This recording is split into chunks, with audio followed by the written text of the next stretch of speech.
Quem foi a Eva mitocondrial? Olha, o nome já soa grandioso, né? Quase mítico, evocando aquelas histórias de criação.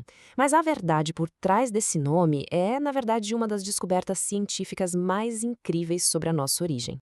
Então, vamos logo direto ao ponto. A pergunta que todo mundo faz: ela foi a primeira mulher a caminhar na Terra?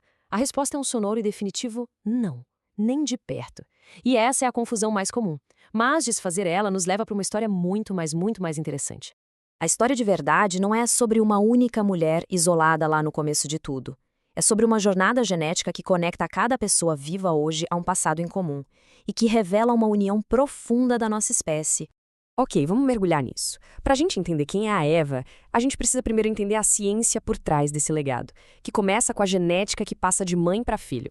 Dentro de quase todas as nossas células, existem umas, digamos, usinas de energia. São as mitocôndrias. E o curioso é que elas têm o próprio material genético, o DNA mitocondrial, ou mtDN. E aqui está o ponto-chave. Esse DNA é herdado exclusivamente da mãe. Agora, o interessante mesmo é como essa herança funciona. Uma mãe passa o mtDN dela para todos os filhos, homens e mulheres. Só que apenas as filhas conseguem passar esse DNA adiante, para a próxima geração. Isso quer dizer que se uma mulher ao longo da história teve só filhos homens, ou se não teve filhos, a linhagem mitocondrial específica dela acaba ali. Pensa nisso como se fosse o sobrenome que só é passado pela linha feminina. Ao longo de milhares de gerações, é natural que muitas dessas linhagens simplesmente desapareçam, mas algumas continuam, sabe? E vão formando uma corrente sem quebras, que se estende até hoje. E é aí que a gente chega na definição. A Eva mitocondrial é, simplesmente, a mulher cuja linhagem materna, por uma mistura de sorte e descendência, nunca se quebrou. E essa linhagem chegou a todas as pessoas vivas hoje. Todas as outras linhagens da época dela, em algum momento, acabaram se extinguindo. Mas como os cientistas encontraram essa pessoa? Foi uma descoberta que marcou a história e que mudou a forma como a gente enxerga as nossas próprias origens. Essa ideia toda ganhou fama lá em 1987, com um estudo que causou um rebuliço na revista Nature. Cientistas analisaram o mtDNA de pessoas do mundo todo e perceberam que todas as linhagens, se a gente fosse voltando no tempo, acabavam convergindo para uma única origem, na África. Claro que de lá para cá a tecnologia avançou muito e essa data foi sendo refinada. E quando ela teria vivido? As estimativas mais recentes colocam ela entre 150 mil e 230 mil anos atrás. É muito importante notar que isso foi bem depois do surgimento da nossa espécie, o Homo sapiens.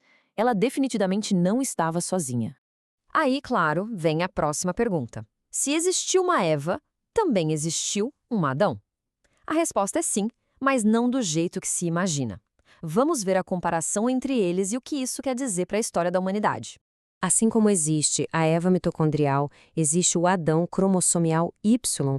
Ele é um ancestral comum mais recente de todos os homens vivos, mas pela linhagem paterna. Como a gente pode ver aqui, as diferenças são grandes. A herança genética é outra e as estimativas de quando eles viveram também não batem. O Adão provavelmente é até mais antigo. E aqui está o ponto crucial para a gente derrubar outro mito. Eles não foram um caso original, de forma alguma. Eles viveram em épocas totalmente diferentes, separados por dezenas de milhares de anos. Eles nunca se conheceram. Eram só indivíduos normais no meio de uma população enorme. O impacto científico dessa pesquisa foi gigantesco. Ela deu uma das provas mais fortes para a teoria de que os humanos modernos surgiram na África e depois se espalharam pelo mundo. A alta diversidade genética que a gente encontra na África até hoje ainda aponta o continente como nosso berço, a região que a gente habita há mais tempo. Então, depois de tudo isso, o que a Eva mitocôndria realmente ensina pra gente? Vamos desconstruir os últimos mitos para chegar na lição mais profunda de todas. Vamos esclarecer de uma vez por todas. Mito: ela foi a primeira mulher. Fato: ela vivia numa população com milhares de outros humanos. Mito: ela foi a única mulher da sua época. Fato: as outras mulheres também tiveram filhos, claro, mas as linhagens maternas diretas delas se extinguiram em algum momento. E por último, o nome Eva é só uma metáfora da ciência, não tem nenhuma ligação religiosa.